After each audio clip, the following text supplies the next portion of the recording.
have an idea! What if I share with you my reviews on the Westin Riverwalk and Wyndham Riverwalk hotels? Welcome to my channel. I'm Chanel with Save Sell Chanel. If you're new to my channel, this channel is dedicated to the different ways I save and sell one day at a time. So let's get into it.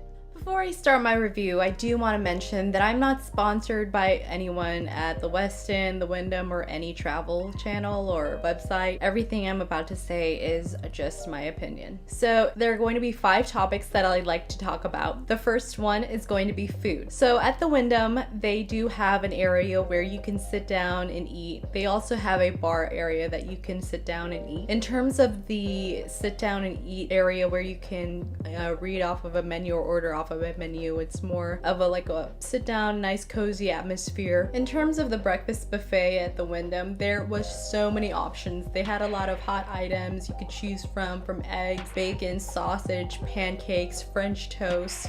They even had, for the healthier options, oatmeal, cereal, fresh fruit, and if you wanted to have a customized omelet, they did have an omelet station. They also had custom waffles if you wanted either a regular waffle or a waffle in the state of Texas, and you can add fruit or any toppings on top of that. It was part of the buffet, and I really appreciate it. I believe it was about $17.99, and we had that over the weekend. I'm not 100% sure if they have it throughout the week, but I like that there was a lot of diversity just for that price. In terms of the food at the Westin, it is definitely more of a sit down, relax, a little bit more upscale. It's going to be more about quality versus quantity. My husband and I at the Westin decided to get the lunch special, which included either a super salad and an entree. So we decided to try that so that we can be a little bit more on a budget. Or the Westin and their hotel, they did have hot and cold, but it was very limited in terms of the hot options. They had eggs,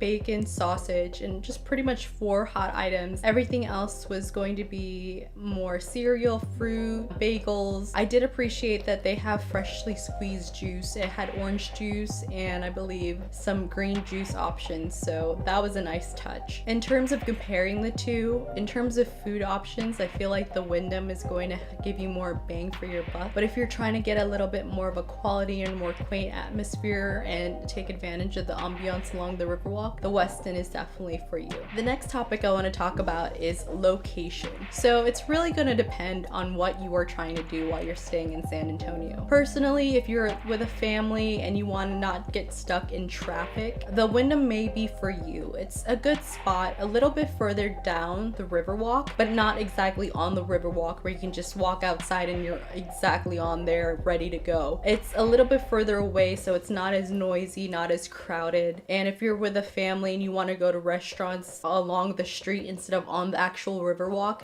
the Wyndham may be more of an option too. In terms of the Westin, if you need to be on the Riverwalk and you want to get into where all the shops are, where all the restaurants are, or just people watch on the Riverwalk, then the Westin is definitely for you. Either way, both of these hotels are centrally located along downtown San Antonio. So if you're trying to go to the museums, check out the Alamo, or even go shopping, they're both centrally located, and I'll show you a map comparing the two compared to where they are in relation to the Alamo.